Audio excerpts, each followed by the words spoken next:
Howdy, howdy, and welcome back to a brand new episode here on the Craft and Coffee server. Hope you're having a pretty good day.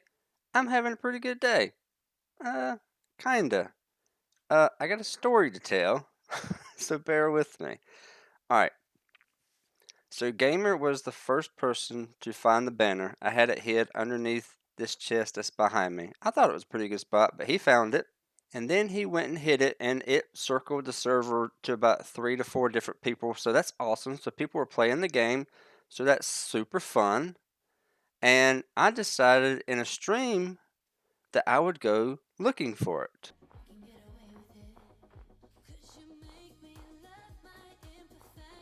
Alright, when you put it down there, it is beacon? Possibly. Creep. Let's not blow up anything of his.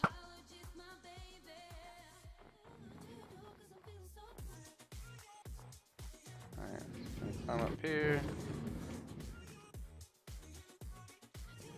Hey! Look what I found! That's right. I found it. I was super happy about finding it. But the story doesn't stop there. So I couldn't hide it while I was streaming, so I decided, okay, after I get done streaming, I'm going to go hide it and let everybody know. Well, I lost it. And you want to know how I lost it? Alright, here we go. Oh, let me put my other...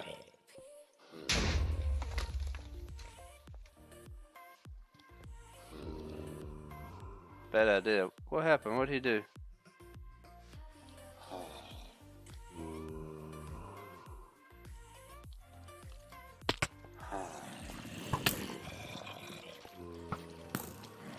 Uh-oh. This is a bad idea. It's a bad idea.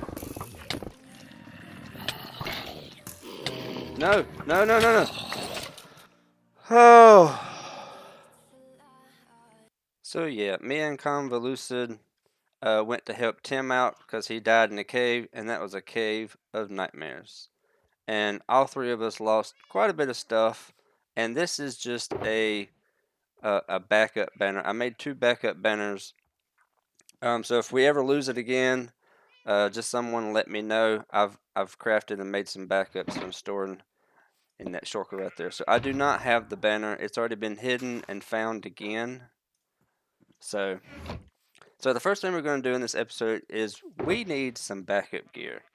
This is what my backup gear looks like. It's pitiful.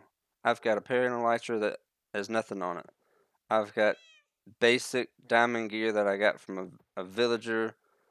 Unenchanted, pitiful looking tools. No extra picks in here whatsoever. I did recover my armor, so I didn't lose that. The only thing that I lost was these 2 picks right here, which I've already recrafted, and they have a new name, version 2, and I did lose a bow, so I've got version 2 of that. But I was able to save the axe, the sword, and the shovel, and my nether helmet.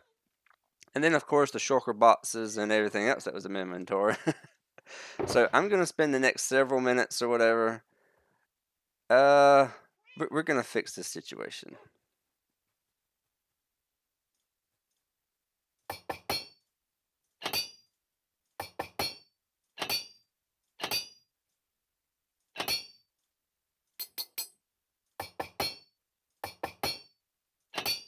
And about 2 hours later, I have got my backup toolbox looking very nice. I've got a couple silk touch picks. I got a spare fortune pick. I got 2 extra shovels. I got a smite sword. I got an extra axe. I got a spare bow. And then extra armor and wings. So very nice. So these guys were very helpful. The weaponsmith who gave me the axe and the sword, and the toolsmith who gave me the shovels and the picks, and then of course all these guys, very, very helpful. So let me close your doors. You were very helpful. I appreciate it. Let's switch gears for a minute and move on to our next project for today. Something else that we did in the stream is we covered up our melon and pumpkin farm with the same tower that we did over in that corner with the crimson stems or whatever. So we got that done, which is fantastic. So now we got 2 towers that are alike. I need to check the output of this because I need to start cleaning that out again. But let's not stop there. Let's work on number 3. But first, before we build the 3rd tower, we need to build the 3rd farm. Now, I've been on the fence about what to build in these other 2 towers. And I decided a sugarcane farm. I was going to build it somewhere else, but sugarcane takes so long to grow, and since I'm going to be in this area for quite some time, I think this is probably the most logical spot to put it. That way it'll just be coming in as I'm working around the base. So this is where the sugarcane farm is going to go. Now, the design that I come up with, it's not my design, but I have tweaked it quite a bit and shrunk it down to what I need. So the first thing I got to do is put the water source. It's a 2-block gap from here, and then that goes this way. Now I have to get rid of this because this is going to be in the way, so that's going to have to go. Now I've got to get this just right because what I've tweaked about this farm fits in here exactly. So I can't be 1 block in either direction wrong, or I'll have to tear it down and start all over. So what's eventually going to happen is there's going to be a drop shaft going down into a tube that funnels into the storage system. But for now, I'm going to hook up like a hopper and a chest just to put over here. So that's where the output is going to go. And then I need to sleep. Never mind, Dwarven is taking care of that. And I'm only going to go 1, 2, 3, 4, 5, 6, 7. I'm not going 8 because I don't have the room for the redstone. So I can only go 7 wide. And I don't have the other blocks on me, or do I? We need some redstone. And the pistons are going to be sitting right against that block right there. So let me get the pistons. And I'll just show you kind of what it's going to look like. 1, 2, 3, 4, 5, 6, 7. And then we're going to do a pretty big, a massive jump cut. No, that's not where I want to go. 1, 2, 3, 4. I just placed that block there so I could put the piston there. Alright, that, and that. Alright, now remember, I'm having a beacon in all 4 of these corners, which the beacon is going to be sitting right here. So whatever I put above this, a beacon has to go through. So I'll be putting iron blocks here, here, and I believe here and here. Yes. And I'm going to be putting glass, and I need this out. No, I didn't need the nether one out. I need lights. Yes. We're going to be putting light sources in the corners right here. That'll help light up the grass here, so no mobs will be spawning inside the farm. And then the glass, if I can get one piece out here, is going to go in the center. So that way the beacon can go through the glass just fine, and that will also push the sugarcane out. So the next thing we're going to do is put in the redstone. And we've almost got this first section done. We'll jump up here. We'll run across here. So actually all I got to do is hook up a timer, and then this would be good to go. And the timer that I'm going to be using is going to be the same timer I used over there, which is the observer with the daylight sensor. But for now, I'll just show you how the farm will work. So let me get a repeater and a redstone torch, right? Just get some more dust just in case I need it. Let's see. Yeah, the dust is going to be sitting right here. The repeater will be sitting right there. And then the clock will be sitting underneath this with the daylight sensor on the outside. So let's just test the farm here with just a quick pulse. And it pulls it out. Oh, you know what I forgot? These should be sticky pistons. Oops. Well, anyway, that's how the farm will work. It'll send a pulse and it'll just push the blocks into the water system. But I'm going to get on a big jump cut here because when I come back, this farm is going to be done. And I'm not going to tell you how many layers I'm going to put down. I want you to pause the video and I want you to guess how many layers do you think I plan on putting in. You got it? Pause the video. Alright, here we go. It is raining sugarcane. The farm is complete. So what was the number of layers that you picked? If you picked 20, then you are correct. 20 layers of this sugarcane farm. I probably could have went up maybe 1 or 2 more layers, but I stopped at 20. It didn't take too long to build. It's very repetitive, but I will show you what I changed. If you come back here, I've got waterlogged stairs back here instead of just like solid blocks, because remember, the beacon is going to be sitting right here where this torch is, and it's got to be able to go through any block that's above here. So glass, waterlogged stairs it can go through, and then it just goes back to glass and waterlogged stairs.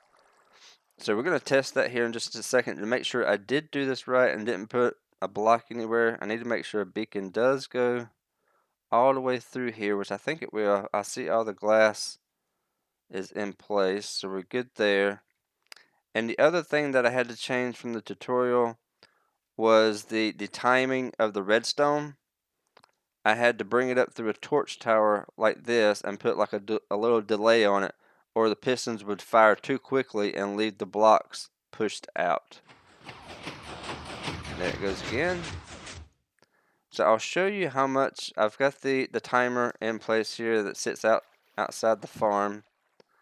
I will show you how much I've got so far. So these down here, that's how much I've collected just building it. And this is how much has been collected just by me working around the area just nearby. So it runs pretty well. So let me jump back to my other account and let's put a beacon over here and make sure that I put this. I think I did good. So we're gonna double check. Okay, I'm I'm down here underneath the farm, crawling around. And I've marked this is where the beacon is gonna go, and I want to go down a couple blocks so I don't break my sugarcane there. So I've gone down a couple blocks right here, and we're just going to should be able to do this layer right here. We're gonna do a 3x3. I'm just gonna do a simple 3x3 just to get the beacon in place, just to make sure it does power. It should go straight. Yep, there we go. Now can I get out of here? I want to see what it looks like. Oh, there we go. Let's get my rockets. Fly away. There we go. The beacon beam shoots through the farm. Very nice. Did someone say it's their birthday today? Gamer says it's his 18th birthday. Uh-oh, happy birthday. Uh-oh. Fly back.